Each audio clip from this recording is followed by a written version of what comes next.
Hey everybody, welcome to another GMG review. Today I'm taking a look at the latest Warhammer 40,000 Codex Supplement, Iron Hands. This was a long time coming. Iron Hands haven't had a Codex, well really since some of the chapter approved-y stuff in this 64-page book. Adds basically to the Codex Space Marines, which you do have to use this, all the special rules for using everybody's favorite Cyborg Menace first founding chapter in their games of Warhammer 40,000. It runs in at about 8 or 10 pages of rules and 54 pages of just like Iron Handsy stuff. Here we go, we're gonna smooth the spine so everybody can see it. And so yeah, so TLDR version, the Iron Hands are still super weird. They tend to be less about rescuing the people of the Imperium and being saviors than they are as destroyers of the Imperium's enemies. And it's kind of, it boils down to the fact that they see the Imperium as this giant machine made by the Emperor, and all the people in it are just cogs. And so if you have to destroy whatever's threatening the machine, you can always replace cogs. The Cicatrix Maledictorum and all that other stuff hasn't really changed that. These guys are sort of the penultimate shooty, heavy support Space Marine chapter in the Imperium's arsenal, and their rules really reflect that, which we'll get into in a minute. So some historical stuff, where are they, what are their planets and companies like? All their companies are named after the ancient clans of the Iron Hands and kind of follow those traditions. And then of course the Primaris were all folded into it just like everybody else. They got the email with the recipe for making Primaris Marines, and everybody just got to work cooking as many as they could. So yeah, company by company storyline. So the background of all of these folks: 9th Company, 10th Company, Chapter Command, the current Chapter Master, Cardin Stronos. Now, interestingly, the Iron Hands have an elected Chapter Master, and they serve terms. They don't necessarily, they serve at the pleasure of the Iron Council, and they don't necessarily stay Chapter Master until they die. But apparently, Cardin Stronos is doing a good job. Here's our Ferrus Manus, who looks very much like an Astartes. Some of his history, and of course, the history of him and the Phoenician. Fulgrim, I won't do too much of a spoiler, but it doesn't end well. They're best friends, and things happen. And then the Moire Scarum, which is just like another historical piece after the Heresy, and other just like big campaigns. The Purging of Contqual, the Stygian Reforging, the Wars of Iron, all the cool new Primaris versions of the Iron Hands, and even some Sternguard and stuff as well. And on and on. And the storyline for our new character, which is Iron Father Pharos, who's apparently just a super smart boy. He's good at fixing stuff, good at telling people how to shoot good. It all piles into there. This is, if you're excited about the Devastator Doctrine, this is the book for you. Color sections, color sections, color sections, color sections, color sections. And here we go, the soul of the chapter. We get one character in here, one unique unit, and that is Iron Father Pharos. He's 110 points in match play. He's Iron Father. There is no generic Iron Father stat line. Sorry. If you want to use an Iron Father, using this guy. They haven't made a miniature for Iron Father in a long time. It was an old metal miniature from, oh dear, a long time ago. I don't think he's available in Finecast. So this is what you get. If you want to use an Iron Father, you're using Pharos' rules and probably his miniature. Of course, you can always rename him for whatever chapter. And paint him whatever color you like. As long as you let people know you're playing Iron Hands. So he is a 5-inch move, 3+ to hit and weapon skill, 2+ to hit plus skill, strength 4, toughness 5, 7 wounds. He's a tough boy because of all his robot bits. And then 5 attacks, leadership 9, 2+ save. He has a bolt pistol. He has the Gorgon's Wrath, which is that big heavy bolter on his shoulder there, which is heavy 3, strength 5, -2, 2 damage. 2 damage heavy bolter with an extra AP. So in the Devastator round, it's going to be -3, which is pretty cool. And then he has Harrow Hand, his big giant axe, melee weapon, +3 strength, -2, and 2 damage. And a servo arm, it's the usual servo arm, ×2 strength, -2, 3 damage, -1 to hit with 1 attack. He has all the Angels of Death rules. He has a Signum Array, which is kind of cool. At the start of your shooting phase, you can select one Iron Hands unit that's within 3 inches of this model. Models not selected unit have a BS skill of 2+ until the end of that phase. So he can make a big fat unit of 10 Hellblasters hit on 2s. Because why not? Seems like it's going to be popular, but it says unit, so it can be anybody, a tank, whoever you want to put. Let's get the Iron Hands tag. He's a Master of the Forge. So when this model repairs a vehicle model using the Blessings of the Omnissiah, it's 3 wounds instead of D3. No rolling. He has Artificer Bionics. Whenever it would lose a wound, roll a D6, and a 5+ is not lost. And the Rites of Tempering, models in friendly Iron Hand units have a 5+ invulnerable save while they're within 6 inches of this model. And that would include himself. And then finally, Blessing the Omnissiah. At the end of your movement phase, this model can repair 1 friendly Iron Hands vehicle model within 1 inch. That model regains up to D3 lost wounds. Each model can only be repaired once per turn. And that's him. That's all our units. And then here's a nice another color section, lit with crazy lighting and fighting Tyranids, space monsters. And we got Sons of the Gorgons. So what do you get for having all Iron Hands units in your army? Well, you get a special rule called Calculated Fury. This is pretty cool.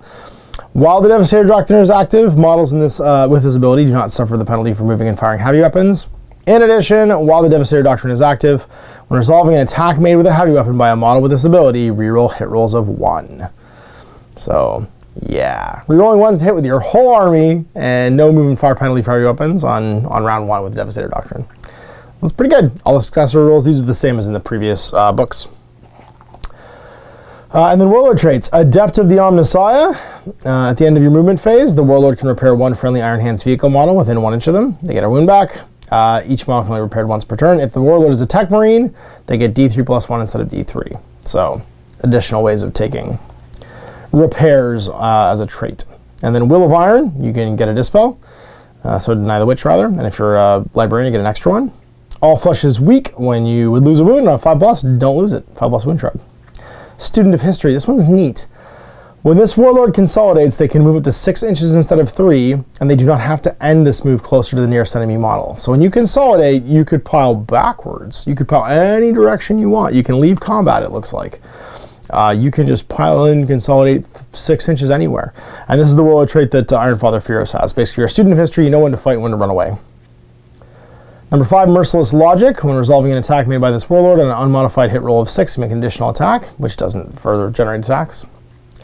And it's an attack, so it can be with a gun as well. Target Protocols. At the start of your shooting phase, select 1 friendly Iron Hands unit within 6 inches. Once that phase, when resolving an attack made with a ranged weapon by a model from that unit, you can reroll the hit roll. Once that phase, you can reroll a wound roll. You can reroll a damage roll as well. So all 3 basically. You get to be a blue boy from the Orcs. You get to be a what are they called? Death Skull for a unit in your army. And round of Relics. So you've got your Relics of Medusa. Now these are the ones only available to Iron Hands, and then your Special Issue War Gear, which their successors can have. You have the Axe of Medusa. It's a melee weapon with +3 strength, -3 AP, and 3 damage. Replaces a power axe. The Aegis Ferrum. Primaris model only, add 1 to their toughness, and when resolving an attack against them, reduce the damage inflicted by 1 to a minimum of 1. The Mind Forge, it's a Force Sword, Force Actor, Force Stave. It becomes ×2 strength, -3 AP, D3 damage. So you get like a really cool force weapon. The Betrayer's Bane, Combi Meltas only. This relic replaces a Combi Melt and has the following profile. Bolt gun, 24-inch range, rapid fire, just regular bolter. Melt gun, and it's Assault 2. Strength 8, -4, D6 damage. When resolving an attack made by this weapon's Melt gun profile against a target in half range, roll 2d6 and pick the highest. It's just an Assault 2 Melt gun. The Ironstone, when resolving an attack made against an Iron Hands vehicle unit within 3 inches of a model with this relic, reduce the damage inflicted by 1 to a minimum of 1, so you can make vehicles harder to hurt. The Tempered Helm, whilst a model from your army with this relic is on the battlefield, you can roll a d6 each time you spend a stratagem. So you use a command point you spend on a stratagem, on a 5+, it's refunded. You only get 1 command point refunded per battle round by this relic. So you get a potential recycling of CPs. And the Gorgon's Chain, a model with this relic has a 4+ invulnerable save. When resolving an attack made with a ranged weapon against this model, subtract 1 from the wound roll. So you're -1 to wound because of your super sweet Gorgon's Chain. And then you got your Special Issue War Gear. So if your army is led by an Iron Hands Warlord or a Warlord drawn from an Iron Hands successor, you can give 1 of the following Special Issue War Gear to an Iron Hands character from your model, or a character model from your army that's drawn from a successor chapter. So Adamantine Mantle, 5+ wound shrug. Artificer Armor, save characters of 2+ and a 5+ invul. Mastercrafted Weapon, +1 damage. And it's considered to be a chapter relic. Digital Weapons. When a model with this relic fights, it can make an additional attack using the close combat weapon profile. When resolving the attack, if a hit scored, the target suffers a mortal wound and the attack sequence ends. Auto Medicae Bionics. If a model has lost any wounds at the start of your turn, it regains D3 lost wounds. That's a pretty rad ability. Just get D3 wounds back at the start of your turn. Teeth of Mars. It's a chainsword. User strength, -2 save, 2 damage. When the bearer fights, it makes an additional attack. When resolving an attack with this weapon against a vehicle unit, it doubles its strength, because it's like a giant eviscerator. Haywire bolts. When you give a model this relic, select one bolt weapon this model is equipped with. When the bearer shoots the weapon, you can choose for it to fire a haywire bolt. If you do, you only make one attack against a vehicle, but roll a die. On a modified wound roll of 4, 5, or 6 does D3 mortal wounds. On a 6, you do 3 mortal wounds in addition to any other damage. Fortis Pattern Data Spike, Tech Marine only. When a model with this relic uses the Blessing the Omnicide ability, roll 2 dice and discard one of the results. So you can roll 2, pick the highest for bringing back wounds. And then there's stratagems, of which there are 2, 4, 6, 8, 10, 12, sorry, 2, 4, 6, 8, 10, 12, 14, 16. 1 CP, the Mercy is weakness. Use the stratagem in your shooting phase or in the fight phase when an Iron Hands unit from your army is chosen to shoot or fight. Select one enemy unit until the end of that phase. Every attack made by a model in the Iron Hands unit from your army that targets selected unit must do so, but when resolving such an attack, an unmodified wound roll of 6, the target units hit twice instead of once. 1 CP, Methodical Firepower. Use this stratagem in the start of your movement phase. If the Devastator Doctrine is not active, select one Iron Hands unit from your army until the start of your next movement phase. When resolving an attack made by a model in that unit, the Devastator Doctrine is treated as being active. So you get your reroll 1s and your ignore movement fire for a CP basically back if you've moved ahead the Doctrine. 1 CP, March of the Ancients. Use the stratagem before the battle after nominating a model to be your warlord. Select one Iron Hands Dreadnought model from your army. That model gains the character keyword. Add one of the attack and leadership characteristics for that model. Now, does that mean you can give a Dreadnought Auto Medicae Bionics? You can give the following special issue War Gear relics to an Iron Hands character model from your army, or an Iron Hands, or a character model from your army that's drawn from Iron Success chapter. Named characters and vehicle models cannot be given any of the following relics. Damn it, they thought of it. Vengeance of Istvan 5. It's 1 CP. Use the stratagem in the fight phase when an Iron Hands unit from your army is chosen to fight with. Until the end of that phase, when resolving an attack made with a melee weapon by a model in that unit, used against Word Bearers, Iron Warriors, Night Lords, or Alpha Legion units, you can reroll the hit roll. So you can reroll for 1 CP against folks you didn't like because you fought them on Istvan 5. 2 CP's Wrathful Machine Spirit. Use the stratagem in your shooting phase or the fight phase when an Iron Hands vehicle model from your army is chosen to shoot or fight. Until the end of that phase, when resolving an attack made by that model, you can reroll the hit roll. So for 2 CPs, the vehicle just gets to reroll hits. 1 CP for Souls of Iron. Use the stratagem in your opponent's psychic phase. When an enemy psyker model manifests a psychic power within 24 inches of an Iron Hand unit from your army, roll a d6, and on 4+, it's resisted. Signs of the Forge. Use the stratagem before the battle. Select one Iron Hands model from your army that has the Sergeant in their profile. That model can have one of the following special issue weapon relics, even though it's not a character. So digital weapons, Mastercraft weapon, Teeth of Mars, Haywire bolts. All the relics in your army must be different and given to different models. So for 1 CP, a Sergeant can have one of those guys. 1 CP, Reject the Flesh, Embrace the Machine. Use the stratagem in any phase when an Iron Hands infantry unit from your army is chosen to be the target of an attack.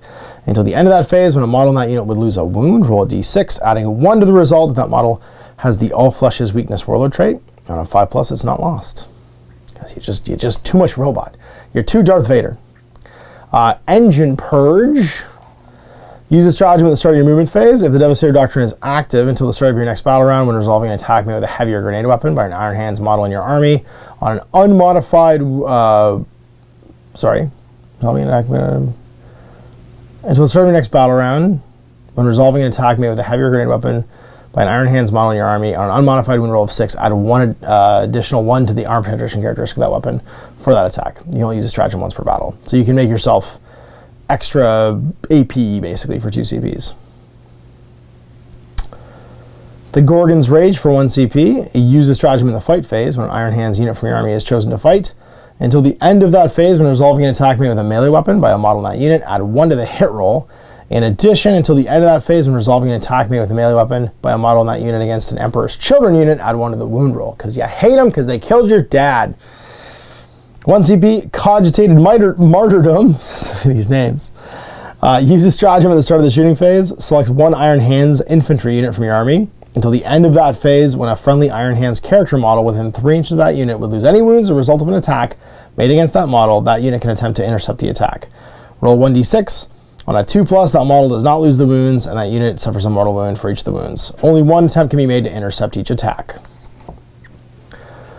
1 CP for Machine Empathy. Use this stratagem in your movement phase. After an Iron Hands Tech Marine model from your army has used their Blessing the Omnisci ability, that model can use that ability again and can repair a model that's already been repaired that turn. So you can double down your repairs basically with Machine Empathy. That's pretty rad.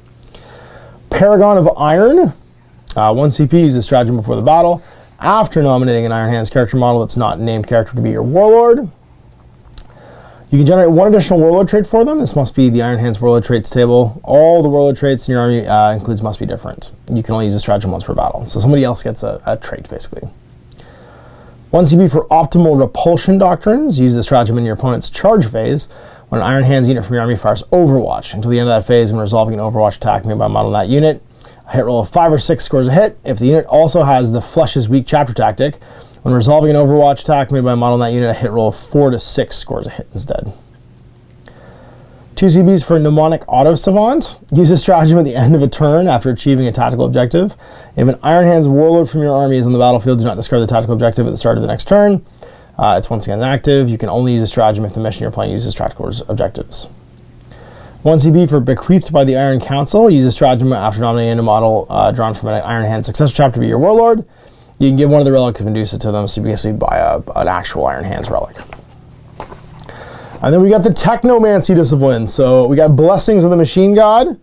Has a warp charge of 5. If manifested, select 1 friendly Iron Hands vehicle model within 12 inches of the Psyker. You can only select a Titanic model if the result of the Psych test is 8 or more.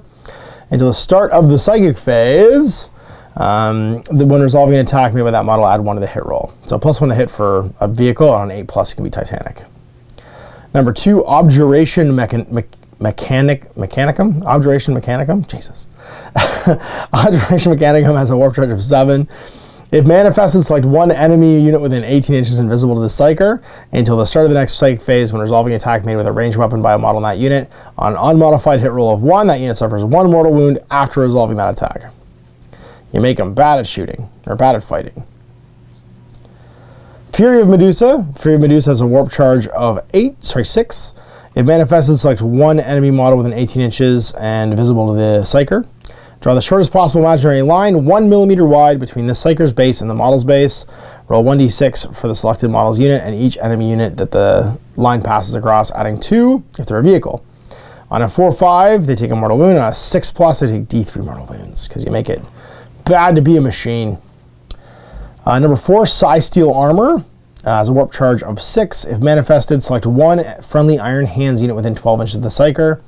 Until the start of your next Psychic phase, when resolving an attack made against that unit, add 1 to the saving throw, and invulnerable saves are not affected. Sorry, no 2+ Storm Shields. Reforge has a warp charge of 5. If it manifested, select 1 friendly Iron Hands vehicle model within 3 inches invisible to the Psyker, and they regain D3 lost wounds. And then Machine Flens has a warp charge of 6. If manifested, select 1 enemy vehicle unit within 18 and visible to the Psyker. They take D3 mortal wounds. You can then select 1 enemy unit that has within 6 inches of the visible of that vehicle. Roll a d6 for each mortal wound that vehicle unit suffered. On a 3+, the selected unit takes a mortal wound. So you make somebody basically explode or shoot lightning out of its hull. And then you got your special tactical objectives. And your Iron Hands name generator. Oh, geez, let's get some dice. We got to do it.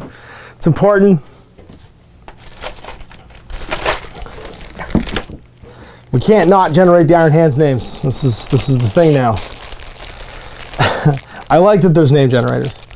2 different colored dice. What do we got? We've got 1, 2, Gorlock, and 35, Brysek. 32, Akkus, and 52, Duskus. Some stupid names. So there we go. There's our review of Codex Supplement Iron Hands, the latest Codex Supplement for Warhammer 40,000's Codex Space Marines. Now, I'm also doing a review today of Codex Raven Guard. So if you want to check that out, you can click up in the links up here. Yeah, have a look at what's going on with the spooky boys. These are the machine boys. They definitely feel like this is designed to be the heavy weapons army. This is the vehicle army. They're encouraging you to take lots of tanks, lots of Hellblasters, lots of Devastators, give them lots of guns that can move and fire, even just like Predators, bang tanks. Anything that can put a lot of shots in the first turn, because that Devastator Doctrine is going to be active. Everything's going to reroll 1s, and that's going to be real good. Real good at shooting, at least.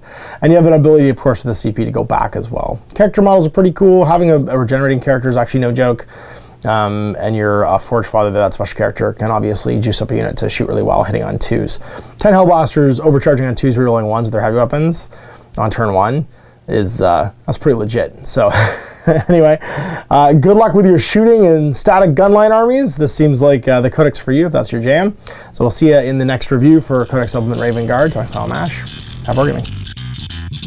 I hope you enjoyed that video. If you want to support the channel, of course, like and subscribe and hit the little bell below so you get notifications when I post future content. I do post stuff 7 days a week. If you want to support the channel further, you can, of course, buy a t-shirt through Spreadshirts, buy a measuring gauge or objective markers from Death Ray Designs, or, of course, most importantly, there is Patreon. Patreon is what makes all this possible, keeps the lights on, pays for the studio costs, pays for the equipment, model costs, and everything else, and most importantly, puts food in my kids' bellies and a roof over their heads. Big thanks to everyone, past, future, who supported me. I do this stuff because of you guys, and of course, I will continue doing it as long as I can.